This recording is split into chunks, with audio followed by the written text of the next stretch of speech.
Welcome to another episode of 40 Minutes in the Old Testament. 40 Minutes in the Old Testament is a 1517 podcast, network podcast. You can go to 1517.org/podcast and check out all the other podcasts that are living over there. While you're over there, go to the events page. By the time this comes out, man, you are running out of time. If you're going to have to listen to this, log on to the old website, get to that, or just go to the show notes and click the link. And get registered for the Encountering Jesus conference. You know, that sounds like a way more charismatic type conference than it is, right? I mean, we're going to go encounter Jesus. Well, I mean, you are, but this is about when people, some narratives in the Bible, when people encounter Jesus, what happens to them? And we're going to talk about all different kinds of scenarios. Chad, what are you going to be talking about? What encounter are you going to be talking about? Just so, really make people want to come hear it. I'm going to be in John 4. So Jesus' encounter with the Samaritan woman at the well. Oh, yes. And of course, I chose that because it is just so rich in Old Testament kind of stuff. Yeah. So obviously, that's the reason There you chose go. that. There You you wouldn't go. let me choose. You wouldn't let me choose an Old Testament text, so I had to choose something that was That's right. Old Testament like. There you go. Well, I got the that's you want to hear that for sure. I'm going to be covering the bulk of John 3. Yeah, we're going to be talking about nice. Nicodemus, which John is 3 is going to come up today in Ecclesiastes 11. In fact, there you go. Maybe I can give you. Yeah, I might have to tie it in. I might idea. have to work it in. But yeah, old Nicodemus. That's a legendary encounter. So, I'll be there. Chad will be there. Eric Sorensen, Kelsey Klambara. It's going to be good times, and you can sign up. It's super cheap. You can come hang out with us. It's in Flower Mound, Texas. That is the 6th and 7th, I believe, of September. So you want to come hang out with us, get that done, especially if you're in that area. I mean, if you're in that Dallas-Fort Worth area, come hang out with us. It'll be a good time. All right, Chad, let's wrap up Ecclesiastes. Today is the day. We got 2 chapters left. We are going to get through them. We've been waiting for this because, Ecclesiastes notoriously ends with, I don't know if it's necessarily like a total gospel proclamation, but it does end sort of with the abandonment of this idea that there's just nothing above the sun. You're just going to live your meaningless, pitiful, vapid, vain life, and then that's all there is to it. He does make the turn. However, we have to get to chapter 12, so we have to get through 11 to get there. Yeah, he seems to be getting us ready for already at the beginning of 11. It seems to be getting us ready for his wrap up argument at 12, because he's going to talk about how life is short and unpredictable. There's one of the phrases that's going to recur. I'm looking at my screen now and I see 1, 2, 3, 4 times in this opening of chapter 11 that occurs is "you do not know, you know not." So there's this idea of the limitation of our knowledge. There's just so much that we don't know. So what's the wise person going to do? You're going to take appropriate risk. You're going to trust in God. You're going to accept that bad things sometimes happen, but that doesn't give us an excuse for laziness or for procrastination. So he's getting us ready throughout chapter 11 with these themes for chapter 12, which is going to begin with this pretty well known, I don't know if you want to call it an allegory or just a string of metaphors about the aging process. It's a beautiful, beautiful literature, even though it's kind of a depressing subject in some ways. But the images he uses are quite gripping. So he'll get there, and then he's going to wrap everything up with the last few verses and hit us with some good news. So we're starting out here with I think it's a pretty well known verse, even though a lot of people probably have heard it and didn't realize where it came from.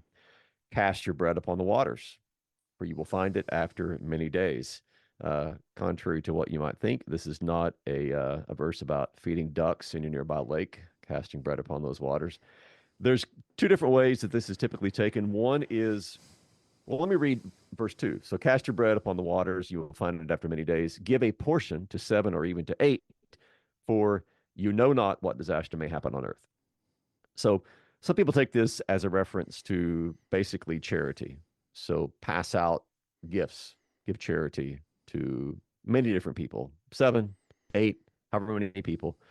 because you never know when maybe those people will come back and be able to help you. I suppose that's one possible interpretation, but most people take it to refer to kind of uh, an investment, a maritime investment in which you are engaging in some sort of overseas trade, and that's what I think makes the most sense here. So cast your bread here is used in kind of uh, a metaphorical sort of way for take the stuff that you have, which here is described as bread.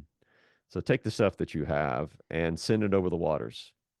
Invest in some kind of overseas trade, whatever that's going to be.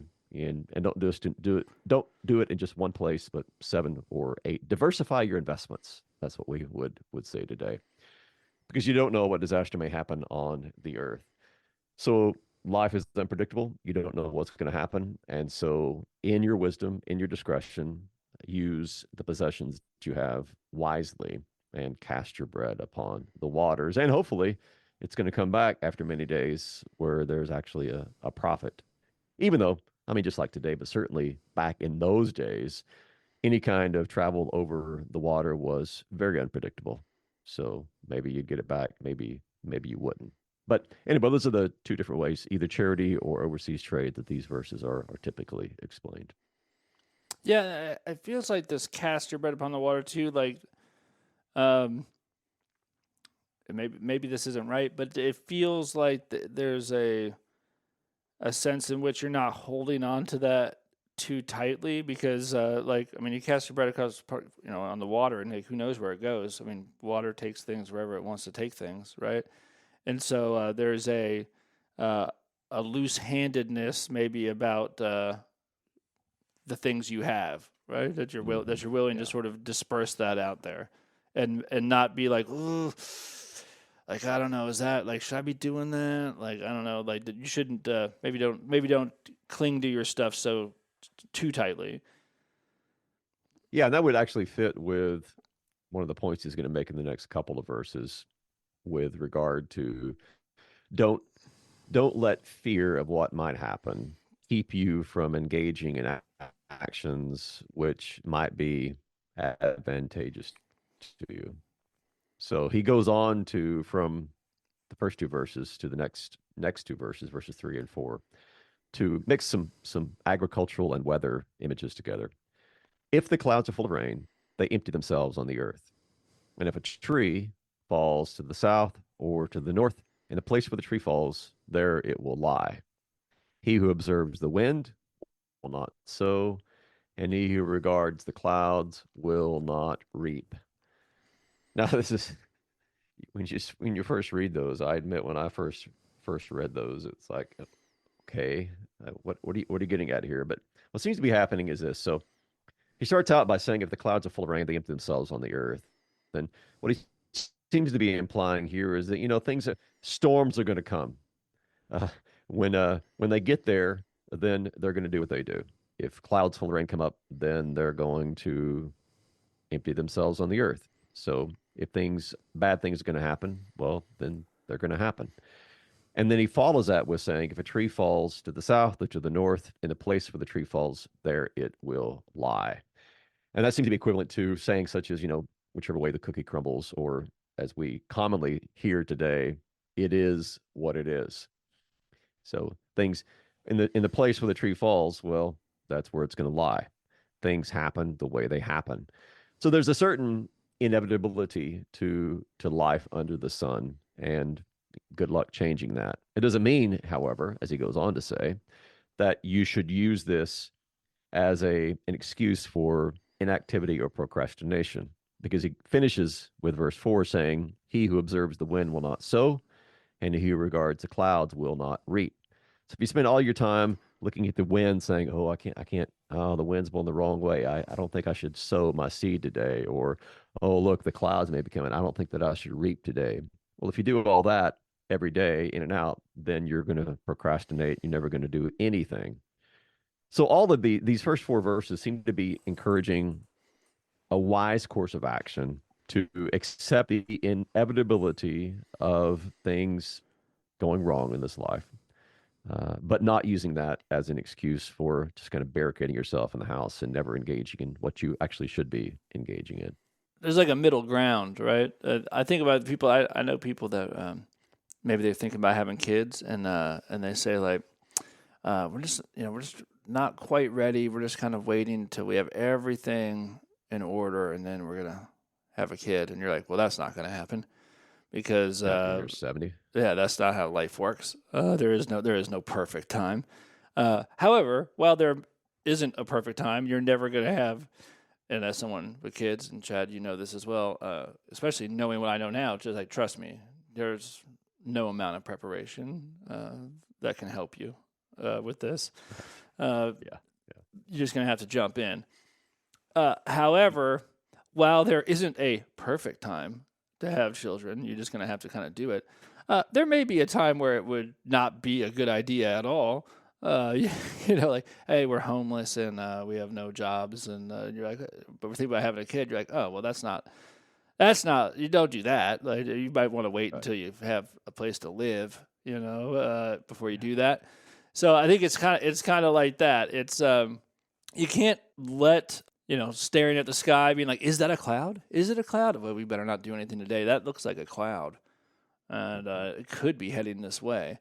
No, that's not the way to live. But if you look up and it's nothing but thundering clouds, you'd be like, hey, now's not the day to be out there reaping, okay? It's not the day. Obviously, it's going to rain. Be wise, but don't overthink to the point of never taking action. Yeah, yeah. It's the middle road that he's steering here. And by the way, I think that you figure out, at least you begin to figure out how to raise children when you're done. Yeah, right. That's my theory. So it's when you're a grandparent, then you begin to have, or I mean, you're getting close to wrapping up your first go around here. Yeah. So I mean, you're good position with Charlie. I saw something funny just this morning, Chad. Maybe I'm not a grandparent. Uh, I'm not a grandparent, so I don't know. But you are, so like maybe you know about this.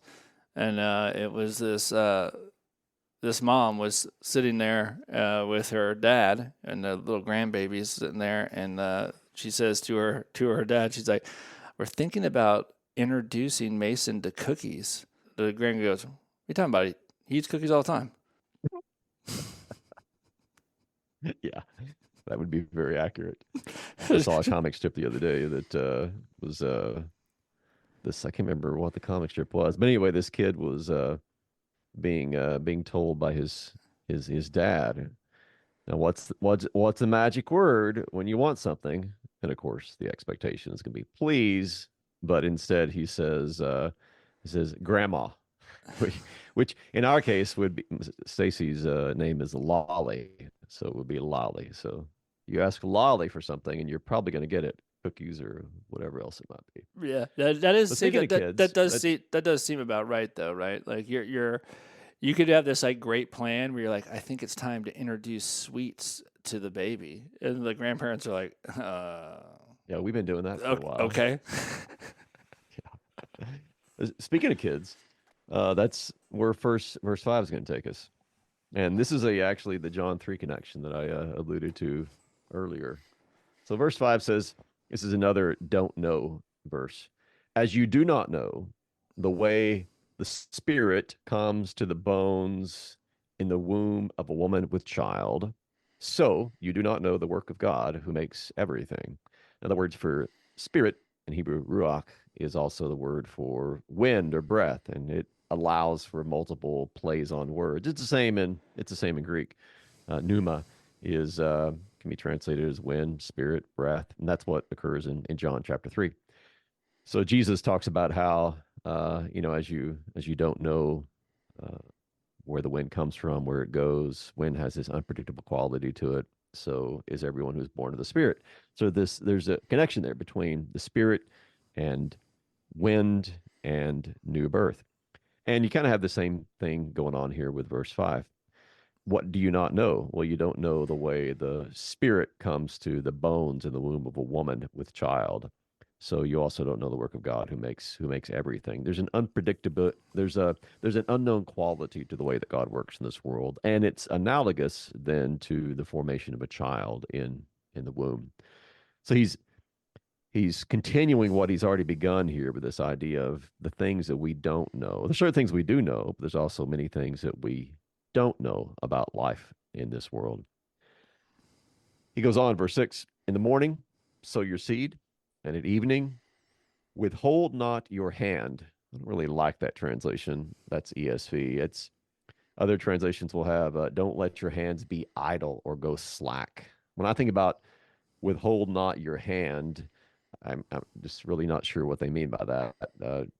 So don't keep your hand from what? But the image here is of being lazy, more or less. So in the morning, do your job. Here he's using the agricultural imagery. In the morning, go out and sow your seed. And at evening, we'll keep on working. In other words, put in a full day's work.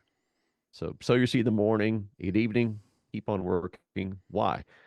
Again, ignorance. You do not know which will prosper, this or that, or whether both alike will be good. So, in the unpredictability of life, then keep on working because you don't know if this activity or that activity is going to render that which is going to be for your benefit. And then keep moving here with verse 7. In fact, I'm going to read 7 through 10, which will take us through the end of chapter 11. And this is all about the benefits of life, and particularly the benefits of life for the young. And this is definitely getting us ready for what he's going to talk about at the beginning of chapter 12, because here he's going to talk about life and youth and what you should do when you're young. And then he's going to switch in chapter 12 to talk about what happens when a person gets older. So 7 through 10. Light is sweet. It's pleasant for the eyes to see the sun. So if a person lives many years, let him rejoice in them all. But let him remember that the days of darkness will be many. All that comes is vanity. Rejoice, O young man, in your youth, and let your heart cheer you in the days of your youth. Walk in the ways of your heart and in the sight of your eyes. But know that for all these things, God will bring you into judgment. Probably should render that into the judgment. The definite article is present in the Hebrew. God will bring you into the judgment. Remove vexation from your heart and put away pain from your body, for youth and the dawn of life are vanity. Probably, so this word translated here as vanity is the one that we've encountered, of course, throughout Ecclesiastes, is Hevel. I'm thinking here probably it should be translated instead of vanity as something like a vapor. Because here he's talking about youth and the dawn of life are something that passes quickly away, and that's one of the implications of Hevel is just this vaporous, quickly disappearing kind of existence. So that seems to be the connotation of it, the word that's used there. But if you go back to verse 7 and you work your way through these verses, there's there's a positive emphasis in some ways. So light is sweet, it's pleasant for the eyes to see the sun. And here he seemed to be alluding to the fact that it's good when you're not in the darkness, but when you're in the light, kind of the sweetness of life. It's pleasant when your eyes can see the sun, when everything is shining. I mean, we still use that image today. The sun is shining down on someone, things are going good, there's light. And if a person lives many years, he says, well, let him rejoice in those. Because why? Well, days of darkness are coming, and those days of darkness will be many. So once you leave the light and once you're in the darkness, once you're in the grave, well, from this perspective, that's it. Those days of darkness will continue. So while you're young, then rejoice. Let your heart cheer you in the days of your youth, and walk in the ways of your heart and the sight of your eyes, which seems to be, so walk is an outward expression of your life. I mean, we're familiar with that image all over the scriptures. You walk in the paths of the Lord, or your walk, and we still use that in kind of Christianese today. How's your walk, brother? Something like that. How's your way of It's life? my favorite question. Yeah, I ask you that all the time, Dan. How's your walk, brother? Every time we record, this is the first thing out of Chad's mouth. How's your walk going? I'm always like, I'm here. So when you have this, when you're living your life, let's say, when you're walking, then do so with your heart guiding you, the side of your eyes. So make sure you see clearly, make sure that you think coherently, we might say, as you're walking, as you're living this life. Why? Because one of these days, God is going to bring you into the judgment. Know that for all these things, while you're living this youthful life, while you're enjoying life under the sun, don't get carried away and don't think that, oh, I can just do whatever I want. I can just live life to the full no matter what I'm doing and no matter what I'm doing to somebody else. No, keep in mind that one day all these things God will bring into judgment. So live still wisely, even as you are living joyfully. There's a So anyway, that's the general tenor of those closing verses. There's a real youth is wasted on the young kind of thing here too. It's big time. Yeah, it's this idea that like, man, like life is pretty sweet. It's good to be alive. That's what this like. Light is sweet. It's pleasant for the eyes to see. In other words, life is a gift. It's almost that the fact that you get to be young at some point in your life is a good thing. Like it kind of makes the whole thing worth it. Problem, of course, is they don't know it. And of course, yeah. Chad, you and I are old enough to know. I mean, our body is hurt, and I'm sure this will only increase. I know this. I was just hanging out with my brother the other day, and we were talking about, we still play basketball with guys way younger than us and stuff, and we were talking about how this is coming to an end, and it's coming to an end because there's more times I leave the gym frustrated than I used to leave the gym frustrated. Like the amount of times that happens, the percentage of the time that happened has increased dramatically over the last, I don't know, really, I don't know, 3-4 years. Really, after I hit 40, you feeling like you're contributing in ways that you're satisfied with that has decreased. The next day is horrific. Where like your feet hurt and you can't, and your legs hurt and you can't hardly walk, and you realize that like, hey, this is actually coming to me. And this is the first time him and I, and we've been playing basketball together for our whole lives, and the first time we actually had a candid discussion of like when are we going to be done? Because I think it's coming pretty soon. On the horizon. Yeah, it's going to happen pretty soon. And talk about how, like, man, if I get really hurt, if I like tear my ACL, if I blow out my knee, if I tear my Achilles doing this at this point in my life, I'm going to be really bummed out. It's going to be a real bummer. And so every time I step out there, I'm rolling the dice. And you know what you notice is all these guys you're playing against, they don't worry about any of this stuff. They have none of these thoughts. And so you don't know the riches of not having these worries or these concerns. That they're not worried about this. They're going to feel fine tomorrow, and they're completely content with the way that they're performing. And if they weren't, that's fine. They have many years of continuing to do this. And so like there is some of that goes on here where you're like, yeah, the youth is awesome, and it is.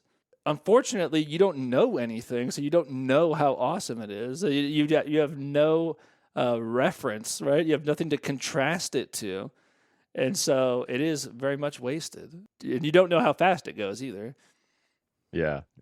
These verses were definitely written by someone who has passed the point of youth. You can tell there's a certain nostalgia that's going on here in which he thinks back to his own days. And I mean, I think part of the issue too is you can tell this to a young person, but good luck in 1 in 1,000 actually taking these things to heart. Yeah. He's giving good advice here. Rejoice so young for folks in that situation to take it to heart.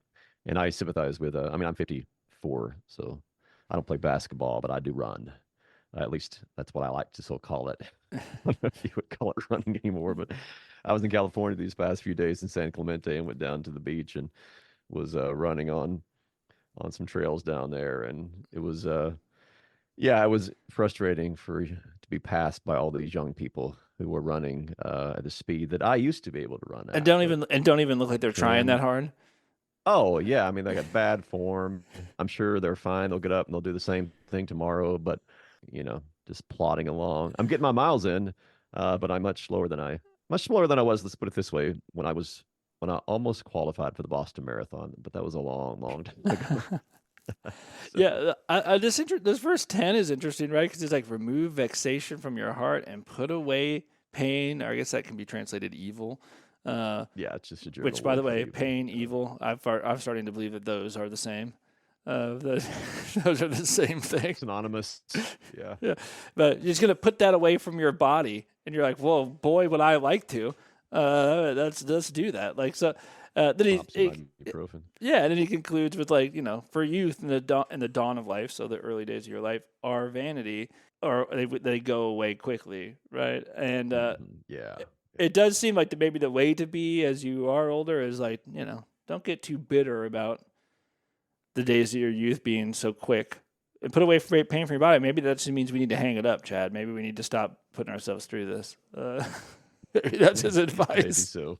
Yeah. The time has come. Well, we're at the end of chapter 11, and so all of this in chapter 11 is prepared us then for the transition he's going to make in chapter 12, because we've heard all about youth, we've heard all about the joyous life of those younger years, and now we're going to hear about what happens when the aging process kicks in into high gear. And the way he's going to do this in these looks like first 8 verses is through this constellation of various metaphors, everything from images involving the heavenly bodies to doors and windows to various servants in the household. All of these together are going to give us this image of what happens to the body as we're getting older. So I'm going to go ahead and read just these first 8 verses, and then we'll touch on some of the metaphors he uses for the aging process. Remember also your Creator in the days of your youth, before the evil days come and the years draw near, of which you will say, I have no pleasure in them. Before the sun and the light and the moon and the stars are darkened, and the clouds return after the rain. In the day when the keepers of the house tremble, and the strong men are bent, and the grinders cease because they are few, and those who look through the windows are dimmed, and the doors on the street are shut, when the sound of the grinding is low, and one rises up at the sound of a bird, and all the daughters of song are brought low. They are afraid also of what is high, and terrors are in the way. The almond tree blossoms, the grasshopper drags itself along, and desire fails. Now you might be asking yourself, okay, why is all this happening? And he's about to tell us. Because man is going to his eternal home, and the mourners go about the streets. Before the silver cord is snapped, or the golden bowl is broken, or the pitcher is shattered at the fountain, or the wheel broken at the cistern, and the dust returns to the earth as it was, and the spirit returns to God who gave it. Vanity of vanities, says the preacher. All is vanity. So this is really it's very different from the rest of Ecclesiastes, and it's actually one of my favorite parts of the book, because it's really this quite, even though it's dealing with a kind of a dreary theme of aging and death, it's quite beautiful poetry. It's not poetry, but it's like poetry, because it paints these pictures before us of what happens as a person is getting closer and closer to the grave. And I mean, we could spend a lot of time on these. I'll just touch on a few of the the metaphors that are used for the aging process. So, for instance, he begins by talking about how the sun, light, moon, stars darken and clouds return, and most commentators explain that to mean loss of vision. You can't see as well. Things are darkening. Or one of the more obvious one of these is that the grinders cease because they are few, meaning you've lost your teeth, so you can't you can't chew as well. Or the doors on the street are shut. And in Hebrew, the word for doors there is what's called a dual form, meaning there's two of these, which fits then with the two ears. So the doors on the street are shut. In other words, you just can't hear as well. When he talks about the almond tree blossoming, well, the almond tree blossoms as white. So this is like your hair is getting white or getting gray, or in my case, my beard is increasingly getting gray or white. And then toward the end, he talks about the loss of desire. and the grasshopper is dragging itself along. The loss of desire is most likely the loss of, or at least deterioration of the sexual desire. And the grasshopper dragging itself along is probably just a reference to kind of shuffling along that you often see the elderly doing. And then he kind of wraps everything up. The closing images are the snapping of silver cord and the golden bowl broken, a pitcher shattered at the fountain, and the wheel broken by the cistern. This is the silver and the gold is probably a reference to the preciousness of life, and yet it's over because the cord snaps and the bowl is broken, and then the fountain is the picture of the water, which is emblematic of life, and you can't get life anymore because the wheel that you use to get the pitcher down into the fountain is broken. And then at the very end of verse 7, he ditches metaphors altogether.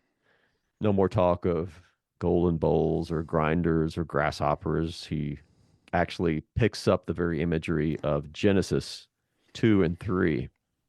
And he says, the dust returns to the earth as it was, and the spirit returns to God who gave it.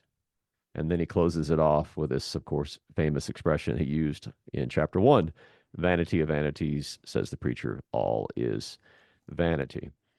Is it weird that is it weird that I can go through this list and like know that all these things are increasingly true?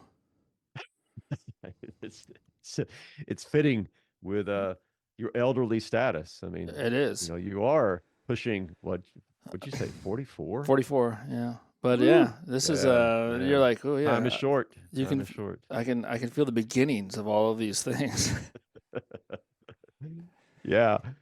Well, especially in, of course, we do have improved healthcare today, thanks be to God, dental care and all that kind of stuff. So some of these things maybe don't afflict us at quite as early an age as they might have in centuries prior, but all of these things we still see happening.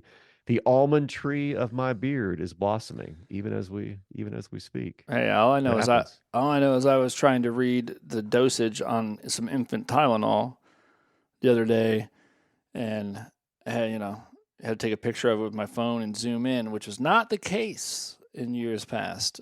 And I realized that very small type, like on like medicine and that kind of stuff, I cannot see it anymore. In fact, I just had to get my license renewed. It was about to expire, so I had to go do that. And I did, in fact, pass the vision test. See? Yes, but barely. And she let me know that it was barely. She was like, "You passed barely," and I was Barely, like, "Okay." yeah. And I used to just fly through that thing. I don't wear glasses or contacts, never have, and I've always had good vision and never had it. And yeah, those Mm-hmm. 3s and those 8s, I was having a little trouble figuring out which was which when I got to Yeah. get those smaller fonts on that thing. So yeah, I am pretty sure that Stacy, my wife, was just about your age when she got glasses for the first time. We had married, and a couple years in, yeah, she started having some issues. So maybe it's at mid 40 stage when the sun and the light and the moon and the stars begin to darken and yeah, the clouds returned after the I rain. think I'm in that reader stage. So now I have like a pair of readers that are stashed in the kitchen and a pair that are like out on the end table in the living room, just in case I Hmm. need to read anything small. I think Yeah. like overall I see fine, but it's, it's not good if I have to. Or honestly, and this is just, yeah, this is not what this is about, but it is about aging. Also, like in the morning, I can read really well, and at night, Mm. after I've been using my eyes all day, yeah, I find it more difficult. Like it's harder to. I have to squint a little bit sometimes and stuff like that, and which I don't have to Yeah. do in the morning. And yeah, man, I Well, assume that that's a bad sign. all I can say, Dan, is your life is parabolic. You're living Ecclesiastes 12 here. So, if this were the end, if Ecclesiastes ended at 12:08, we'd shut this podcast down and be like, well, that was depressing. Yeah, That's, that's I guess that's just the way things are. That's life under the sun. Go out and enjoy the days of your youth and just keep plenty of, pain pills close by as you and get Man, it just gets as you get worse. It just older. gets But worse and worse. yeah, yeah. Thankfully, that isn't the end. In fact, this whole section, well, the whole book, honestly, as we discussed at the beginning of Ecclesiastes, the whole book has, in a sense, been getting us ready for these closing verses. So let's get to those. I'm going to read 9 through 12. We'll have two more verses after that, which are really the apex of everything, but I'm going to read 9 through 12. Besides being wise, the preacher also taught the people knowledge, weighing and studying and arranging many proverbs with great care. The preacher, and this is preacher is just, I'm using the ESV translation, it's Koheleth, as we talked about at the beginning of this book. So Koheleth, besides being wise, Koheleth, he taught the people knowledge. He weighing and studying and arranging many proverbs with great care. Koheleth sought to find words of delight, and uprightly he wrote words of truth. The words of the wise are like goads. The goads are sharp sticks that you use to goad on cattle to kind of push them along. We always use a hot shot, but I guess in the olden days you use these sharpened sticks. The words of the wise are like goads, and like nails firmly fixed are the collected sayings. They are given by one shepherd. My son, beware of anything beyond these. Of making many books there is no end, and much study is a weariness of the flesh. So this is kind of a postlude, or I suppose we could call it, where he's now talking about Koheleth and saying, well, he did a lot of good things. He taught people knowledge. He kind of arranged these proverbs and got everything set up to where they could be studied, could be understood. And then he says that the words of the wise function a couple different ways. They're like these sharpened sticks to push you on where you need to be, and they're also something that you can latch onto, I suppose you would say. They're like nails that you put into a board. They're firmly fixed, making things secure. And then he adds this last statement about making many books there is no end, and much study is a weariness of the flesh, as if to say you can lock yourself into a study, into a library, and spend all your time there either reading and writing. Uh, but there will be no end of that. And I think probably here a nod to the fact that there's a place for that, but there's also a place for leaving that aside and engaging in whatever life that God has given you, whatever action He's given to whatever vocation He's given you to do. So that's kind of a lead in finally to what he's going to say at the very end. And that is verses 13 and 14. So we're going to wrap up the book here. The end of the matter. All has been heard. Fear God and keep his commandments, for this is the whole duty of man. For God will bring every deed into judgment with every secret thing, whether good or evil. So, what is the end? The end of the matter. We've come to the conclusion. Everything has been heard that needs to be heard. So, what's the end? What's in Greek, we have the telos, right? What is this? What is this conclusion toward which everything has been leading us as we've reflected upon life under the sun, life without God, or as you pointed out, Dan, life without the resurrection? Well, it leads us to the conclusion that there is a better way. And that better way is, I love how succinct he is. He says, fear God and keep his commandments. For ESV has, this is the whole duty of man. That could also be translated, this is the duty of all mankind. This is the whole duty of everyone. This is literally, for this is the all of the man. This is everything. What is this everything? Well, it's two things. It's what I would call, he says, fear God and keep his commandments. What I would simply say is faith and love.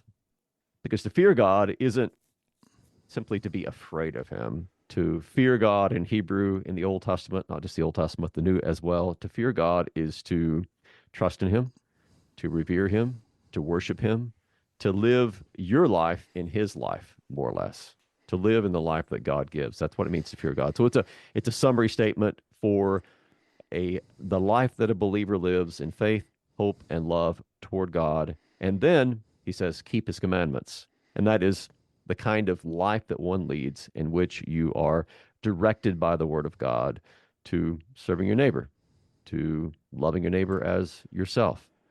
This, he says, that's everything. That's the all of humanity, or the whole duty of man. And then at the very end, verse 14, he says, for God will bring every deed into judgment with every secret thing, whether good or evil. And in that way, he pushes us toward the final judgment, toward the eschaton, toward when we will all stand before the judge of the living and the dead.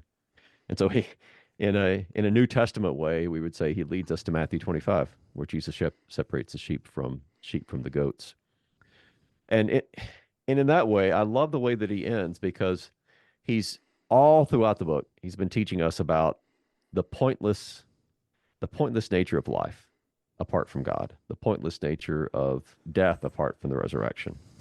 And then when you get to the end, he, as it were, turns on this light that illumines the entire book and illumines, of course, our own lives as well, and says, hey, if you don't want to lead a pointless existence that could lead you into nihilism, or at least into despair, there is a better way. And that better way is faith toward the God of life, and a life lived in which you look toward your neighbor in love and service. That is the end of the matter. That is the whole duty of humanity. And that then is the way to face the future, to face the judgment, knowing that, well, you're safe in Christ. There's no condemnation for those who are in Christ Jesus. And this is the true life that actually gives meaning to this life that we live now as well. Yeah, I've always thought that to fear God and to keep his commandments is, it's like the end of all things. Like, if you're going to know, like, what's the most important thing, what's not just the most important thing, but kind of the only thing, is to know God and to know his word. Right? To know God, I mean, if you know God, you will have this fear of the Lord that it talks about. That you will know your place, you'll know his place, you'll have dependency upon him once you know who he is. All of this kind of stuff that is faith. The end of all things is to know God, and then just keep his commandments. Is not so much about obviously like doing everything perfectly, but to like hold fast to his word, to know what it is that he says. So if you know God and you know his word, this is the whole thing about your life. And this, if this is who you are, a person who knows God and knows his word, there's this then wink at the resurrection that says, because, I mean, if there's no resurrection, what are we even talking about bringing every deed into judgment? Who cares? Like, I'm not going to be there. But he's implying that you are going to be there, right? Mm-hmm. And so, yes, since you are going to be there, and since there is going to be a judgment, this life is just is best spent knowing God and knowing his word, right? And this is what keeps you safe on the day of judgment, because what is God going to do? He's going to preach Christ to you. His word is going to preach Christ to you. He's going to keep you safe in Christ. And so, yeah, all this other stuff, it's weird too, because all this other stuff can be true, where, oh, youth is wasted on the young, and getting old is lousy, and injustice is everywhere, and can't trust these rulers, and it doesn't matter really ultimately if you're good or bad, because everyone's going to die, and sometimes bad people live a long time, and good people die young, and all this stuff it can all remain frustrating, but this sort of last line is like, everything's going to be brought together in one place, and like what you're going to want to be is somebody who knows God and knows his word, because ultimately, well, all that other stuff has vexation and frustration and feels like vanity. Actually, this is the one thing that does matter, because it endures forever. Yeah. And amen to that. That's the way to end a book. There it is. That's the end of the story right there, guys. You might be like, man, I was just really starting to feel like I know Solomon. Well, you're going to really feel like you know Solomon when you see where we're going next. We're going to see a side of Solomon that you've not witnessed yet. So you might be able to guess where we're headed. If you don't know, well, you just tune in next week and find out. Chad, I'll see you then. All right, see you then.